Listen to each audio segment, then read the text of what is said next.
ఇక్కడికి వచ్చిన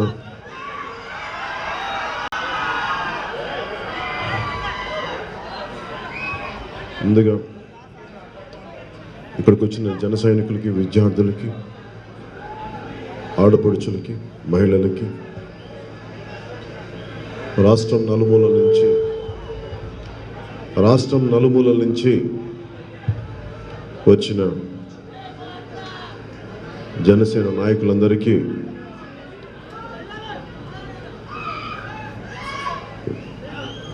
మనస్ఫూర్తిగా నా హృదయపూర్వక నమస్కారాలు, హృదయపూర్వక వందనాలు, అభినందనలు తెలియజేసుకుంటున్నాను.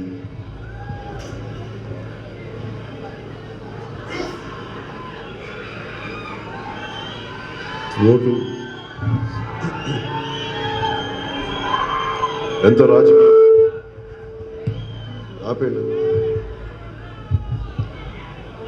ఎంత రాజకీయ పోరాటమైనా కేవలం ఓటు ద్వారా నిర్ణయించుకుంటాం. ప్రజాస్వామ్యంలో ఇది డిక్టేటర్షిప్ కాదు, ఫ్యూడలిజం కాదు, ప్రజాస్వామ్యం మనకున్నది ఒకే ఒక ఆయుధం, ఓటు. ఆ ఓటుని మనం సద్వినియోగం చేసుకోలేకే, మన ఓటు విలువ తెలియకే గూండాలు, రౌడీలు, దోపిడీ చేసేవాళ్ళు రాజ్యాలు వెళ్తున్నారు, ఎమ్మెల్యేలు అవుతున్నారు. వాళ్ళని ఎదుర్కోవడానికి నేను కోరుకునే మనకున్నది ఓటు అనే ఒక ఆయుధం. ఈ రోజున అక్టోబర్ 2 గాంధీ జయంతి. లార్డ్ ఇర్విన్ బర్డోలీలో మహాత్మా గాంధీ గారు నాన్ కోఆపరేషన్ మూవ్మెంట్ చేసినప్పుడు ఆ బ్రిటిష్ వైస్రాయ్ రాసింది, 5,000 మందితో నువ్వు ప్రారంభించింది ఏం చేయగలవు? ఒక చిన్న కుగ్రామంలో చేస్తున్నావు, నువ్వేం సాధించగలవు? రవి అస్తమించని బ్రిటిష్ సామ్రాజ్యంలో నువ్వేం చేయగలవు అంటే గాంధీజీ గారు చెప్పింది, నేను చేస్తున్నా డూయింగ్ ఎ సోషల్ ఎక్స్పెరిమెంట్. గెలిచి తీరుతాం, బద్దలు కొట్టి తీరుతాం, భారతదేశాన్ని బ్రిటిష్ దాసృంఖలాల నుంచి బయటికి తీసుకొస్తాం. ఇది ఒక్కటే కాదు, ప్రపంచం మొత్తాన్ని బ్రిటిష్ చెర నుంచి విముక్తి చేస్తామని గాంధీజీ గారు చెప్పింది. ఇది ఎందుకు చెప్తున్నానంటే, ఒక మనిషి కమిట్మెంట్, ఒక వ్యక్తి కమిట్మెంట్. నాకు ఇష్టమైన స్లోగన్, ఒక్క మనిషి తాలూకు శక్తి మామూలుది కాదు. మనందరం విడివిడిగా ఒక్కొక్కరుగా ఉంటాం, మనలో శక్తి మనకి తెలియదు. ఈ రోజున అక్టోబర్ 2న స్టార్ట్ చేస్తుంది ఒక మార్పు కోసం యుద్ధం, చాలా కష్టమైన యుద్ధం. పొలిటికల్ అకౌంటబిలిటీ లేని ప్రపంచంలో, ముఖ్యంగా మన దేశంలో రాజకీయ జవాబుదారీతనం తీసుకురావడానికి జనసేన పార్టీ ముందుకు వచ్చింది. 2014 నుంచి చూశారు, దానికి ముందు కూడా కాంగ్రెస్ గవర్నమెంట్ కానీ 10 సంవత్సరాల పాలనలో ఉండే ఏ ఒక్కరు కూడా ప్రజలు ఇట్లా విడిపోతున్నారు, సమస్యలు ఉన్నాయి, మన దేశం, మన రాష్ట్రాలు విడిపోతున్నప్పుడు ఏం కావాలి? ఉదాహరణకి నిన్న పోలవరం వెళ్తే అక్కడున్న బీసీ కులాలు ఇక్కడ ఓసీ కులాలు అయిపోయినాయి ఆంధ్రప్రదేశ్లో ముంపు మండలాల్లో. అలాగే ఉత్తరాంధ్రకు సంబంధించిన బీసీ కులాలు తెలంగాణలో ఓసీ కులాలు అయిపోయినాయి. అసలు దీని గురించి మాట్లాడడానికి రాష్ట్రం విడిపోతుంది, ఇలాంటి సునిశ్చితమైన సమస్యలు ఉంటాయి అన్న బాధ్యత గల వ్యక్తులు మాట్లాడలేకుండా లేరు. పార్లమెంట్లో కానీ అసెంబ్లీలో కానీ 2 కళ సిద్ధాంతం అని చెప్తారు, లేదంటే మీకు అండగా ఉంటామని చెప్తారు, కానీ సమస్యల్ని చాలా సునిశ్చితంగా పరిశీలించి వాటిని ఎట్లా పరిష్కరించాలి, ముందుకు తీసుకెళ్ళాలి అన్న స్థాయి నాయకులు లేరు. నాకు గాంధీ గారి ఆదర్శం. ఎందుకంటే నేను ఎప్పుడు ఒక మార్పు ఒక్క వ్యక్తితోనే మొదలవుతుంది. ఎంత సుదీర్ఘమైన ప్రయాణమైనా సరే ఒక్క అడుగుతో మొదలవుతుంది.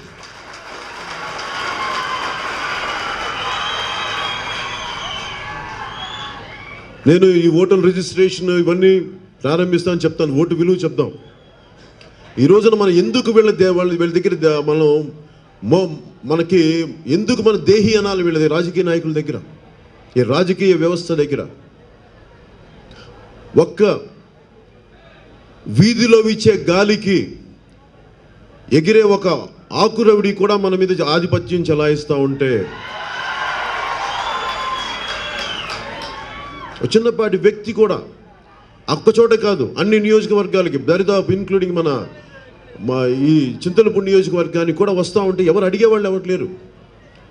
ఏ మూలకెళ్ళినా నేను మనకి తెలంగాణ వెళ్ళినా, రాయలసీమ వెళ్ళినా, ఉత్తరాంధ్ర వెళ్ళినా యువతకి ఎంత మార్పు కోరుకుంటున్నారంటే, వాళ్ళు నన్ను చూసి అరుపులు అరుస్తున్నారు, కేకలు అరుస్తున్నారంటే అది నన్ను చూసి కాదు. వాళ్ళు లోపల చాలా కోపం ఉంది, ఆవేదన ఉంది, నన్ను చూసి కాదు. అది వారి కోపానికి నేను ఒక చిన్న మాటకి ఈ మార్పు కనిపిస్తున్నాడు, ఈ వ్యక్తి ఏదైనా చేస్తాడేమో అని చెప్పి. నేను ఒక్కడిని చేయగలను, నా తరపు యుద్ధం నేను చేయగలను. నన్ను ఎవరు రాజకీయాల్లోకి రమ్మని చెప్పలేదు. ఇది నా దేశం, ఇది నా ప్రాంతం, నా భాష, నా యాస. నా దేశం మీద నాకంత ప్రేమ, నా దేశం మీద నాకంత ఇష్టం. నాకు దేశం అంటే పిచ్చి. నాకు అంత ఎందుకు అంటే, నేను మొన్న కూడా చెప్తాను, ఈ మధ్యన రోహింగ్యా ముస్లిమ్స్ బర్మా నుంచి వెళ్ళగొట్టేస్తే వాళ్ళు కోరుకుంటుంది మాకు ఏ దేశానికి చెందిన వ్యక్తులో కాదు. నేను ఇజ్రాయెల్ వెళ్ళాను, పాలస్తీనియన్ ఆక్యుపైడ్ టెరిటరీస్కి వెళ్తే వాళ్ళు దేశస్తులు కాదు, ఇంకా ఏదో కార్డ్స్ పట్టుకొని తిరుగుతూ ఉంటారు, రెసిడెంట్ కార్డ్స్. అంటే దేశం అనేది మనకు రావడానికి ఇన్ని భాషలు, ఇన్ని భిన్న సంస్కృతుల కలయిక మన దేశం. భాషలు, ప్రాంతాలు, ఇన్ని వైవిధ్యాల మధ్య మనకి అనేక లక్షల మంది మారుమూల గ్రామాల నుంచి త్యాగం చేస్తే ఈరోజు మనకు దేశం వచ్చింది. అలాంటి దేశాన్ని ఎంత జాగ్రత్తగా పకడ్బందీగా కాపాడుకోవాలంటే, ఒక్కొక్కరు ఇసుక దోపిడీ అని చెప్పి ఆ దోపిడీ ఈ దోపిడీ అడ్డగోలుగా దోచేస్తుంటే ఈరోజు నేను కడుపు మండి రాజకీయాల్లోకి వచ్చాను. నిజంగా ఆవేదనతో రాజకీయాల్లోకి వచ్చాను. నాకు ఓటు ఉంటుందో, ఓటు వేయాలో నాకు తెలియదు. ఫస్ట్ నేను దేనికి నిర్ణయించుకున్నానంటే, పోరాటం చేయడానికి నిర్ణయించుకున్నాను. ముందు గొంతు ఒక్క అడుగు చెప్పాను కదా, ఒక్క అడుగుతో మొదలు పెడుతుంది ఎంత సుదీర్ఘమైన ప్రయాణమైనా. ముందు నేను వచ్చాను 2014లో నేను పార్టీ స్టార్ట్ చేసినప్పుడు. ఆ రోజు నన్ను ఎవరు ప్రోత్సహించలేదు, అందరూ నిరుత్సాహపరిచిన వాళ్ళే. చాలా పెద్ద వ్యక్తులు కూడా, ఈరోజు నా వెంట తిరుగుతున్న చాలా పెద్ద వ్యక్తులు కూడా, నువ్వు ఎలా సాధిస్తావు? ఆల్రెడీ ప్రతిపక్షం వైసీపీ, మన జగన్మోహన్ రెడ్డి గారు ముఖ్యమంత్రి అవ్వబోతున్నారు, లేదంటే చంద్రబాబు గారు ముఖ్యమంత్రి, అసలు నువ్వు వచ్చి ఏం చేస్తావు? దేనికి అంటే, అడ్వర్సిటీ రివీల్స్ ట్రూ క్యారెక్టర్ అంటారు. ఎప్పుడైనా సరే ప్రతికూల పరిస్థితుల్లో నువ్వేంటో అది నీ వ్యక్తిత్వం. అందరూ తప్పించుకుంటున్నారు. 150 ఏళ్ల కాంగ్రెస్ చరిత్ర మాది అని చెప్పిన కాంగ్రెస్ నాయకులు కూడా, మా హైకమాండ్ ఆదేశాల ముఖ్యమైన వ్యక్తులు కూడా తప్పించుకొని వెళ్ళిపోయారు. 4 దశాబ్దాల సుదీర్ఘ అనుభవం ఉన్న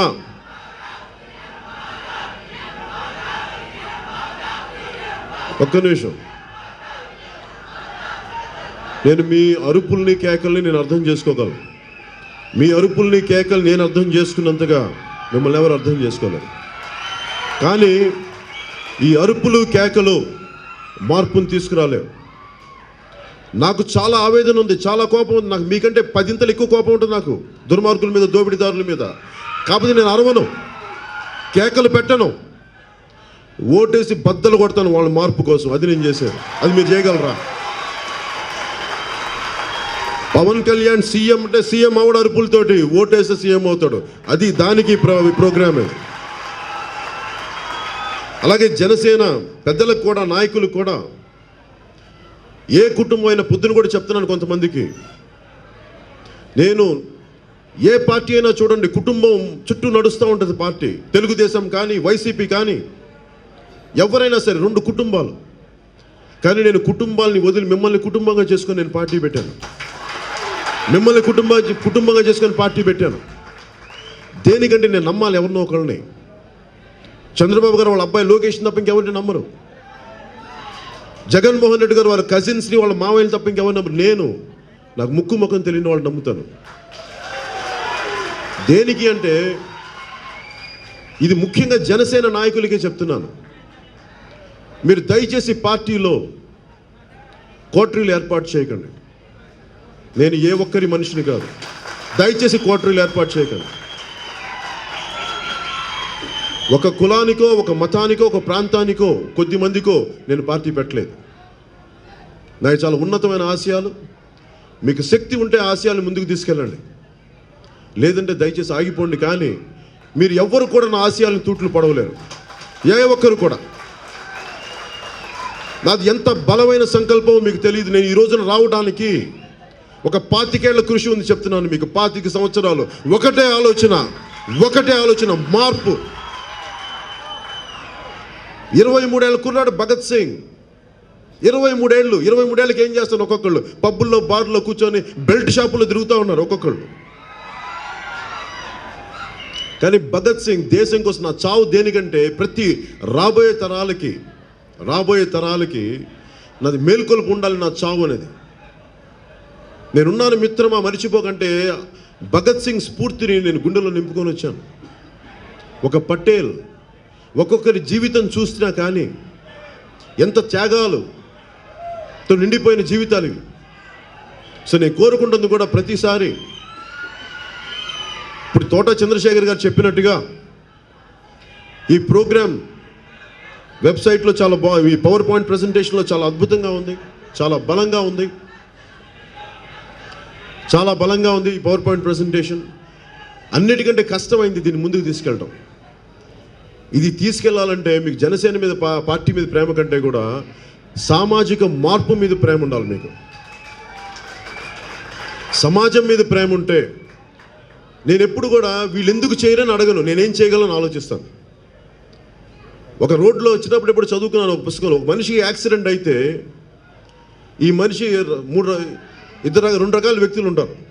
ఒక మనిషికి యాక్సిడెంట్ రోడ్డు మీద పడిపోతే ఈ మనిషిని నేను వెళ్ళి హెల్ప్ చేస్తే మళ్ళీ ఇప్పుడు నాకేమవుద్దని ఆలోచిస్తాడు, వాడు స్వార్థపరుడు.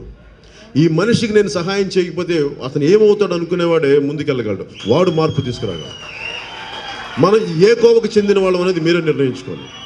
నేను ఇది కూడా చెప్తున్నాను, 2019లో అద్భుతాలు జరుగుతాయి అవి ఇవి నాకేం లేదు. నాకు అస్సలు నేను 25 సంవత్సరాలను రిపీటెడ్గా ఎందుకు చెప్తానంటే పదే నాకు అంత బలమైన సంకల్పంతో వచ్చాను రాజకీయాల్లోకి.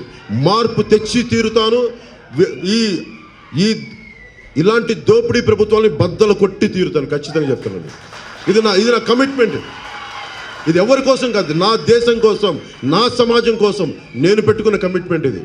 ఒక ఎన్నికల కోసమో 2 ఎన్నికల కోసమో కాదు, ఒక తరం, 2 తరాలు, 3 తరాలు బలమైన పబ్లిక్ పాలసీలు ఇవ్వాలి. నాకు దేశం అంటే అంత పిచ్చి.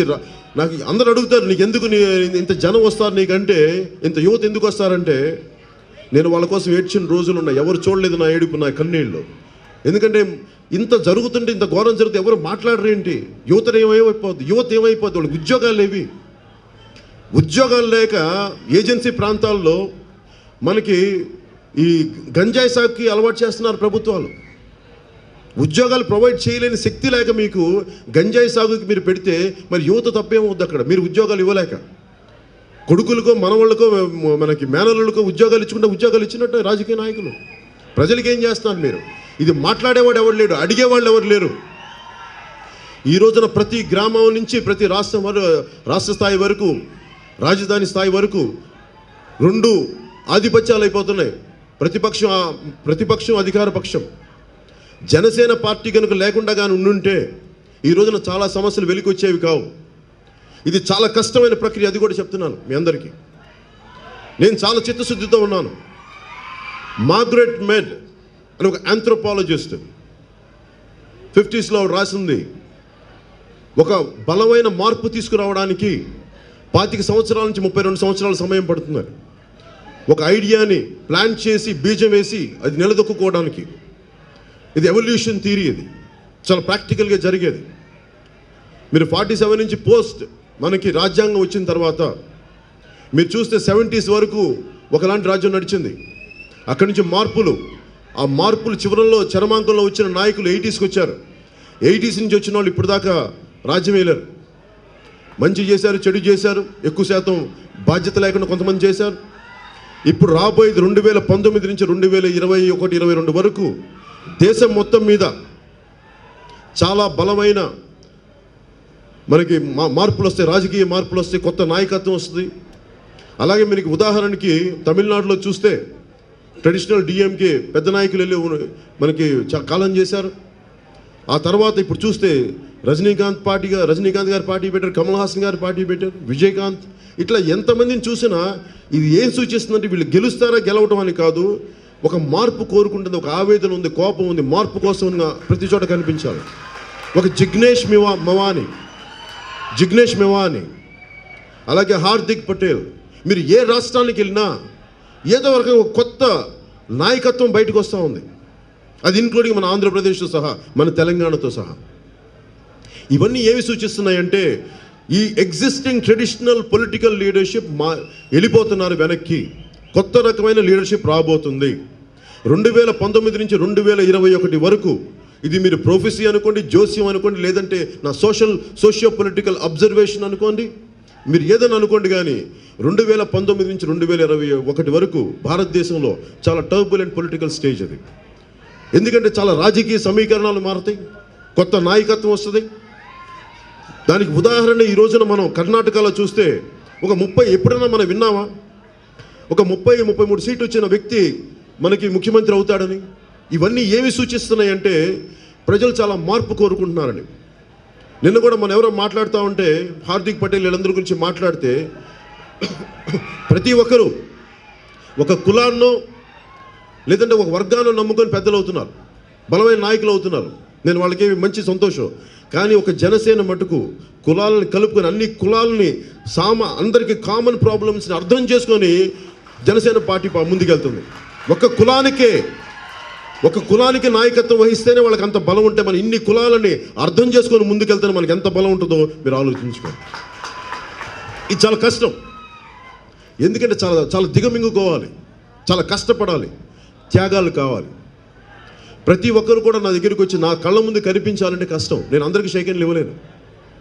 నేను అనేది ఏంటంటే నా ఆశయాలను అర్థం చేసుకుంటే నన్ను అర్థం చేసుకోవడం చాలా తేలిక.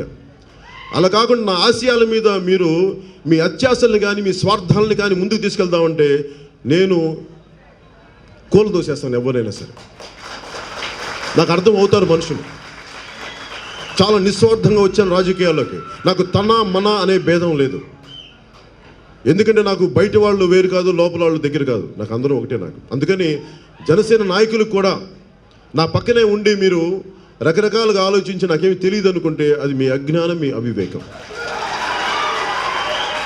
దాని బదులు నేను ఓటమి తీసుకుంటాను, అది కూడా చెప్తున్నాను మీకు. నాకు దొడ్డిదారిని వచ్చే అధికారం నాకు అవసరం లేదు. నాకు రాజమార్గంలో నాకు అధికారం కావాలి, రాజమార్గంకి విలువలు కావాలి. ఆ విలువలతో వచ్చే అధికారమే కోరుకుంటాను. కానీ ఈ కులాన్ని వేరు తీసి ఆ మనుషులు ఈ వర్గాన్ని చంపి ఆ వర్గాన్ని కొట్టి ఈ తిట్టి ఇవన్నీ నేను చేయను. చాలా ఆశయాలతో వచ్చిన వాడిని. మీరందరికీ ఒకటే విధి విధానాలు ఉంటాయి. దయచేసి ఆ విధి విధానాలను ముందుకు తీసుకెళ్ళండి. ఎందుకంటే దగ్గర ఉన్న వాళ్ళు కూడా పక్కన ఉన్న వాళ్ళు కూడా మీరు అజాగ్రత్తగా ఉండి మీరు కానీ చేస్తే కిందకి అదే వెళ్తుంది.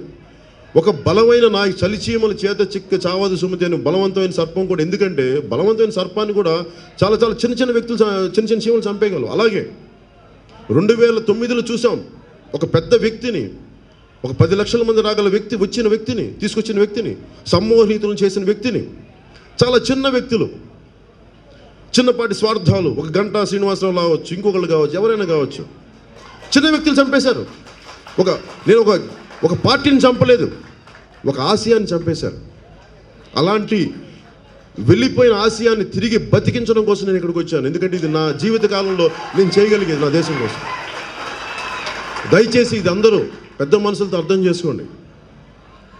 మీరు ఎందుకంటే పొలిటికల్ స్పేస్లో ఎంత పని చేస్తే అంత. ఎందుకంటే రోడ్ల మీద తిరగడానికి, ఏసీ రూమ్లో కూర్చోడానికి నేను రాలా.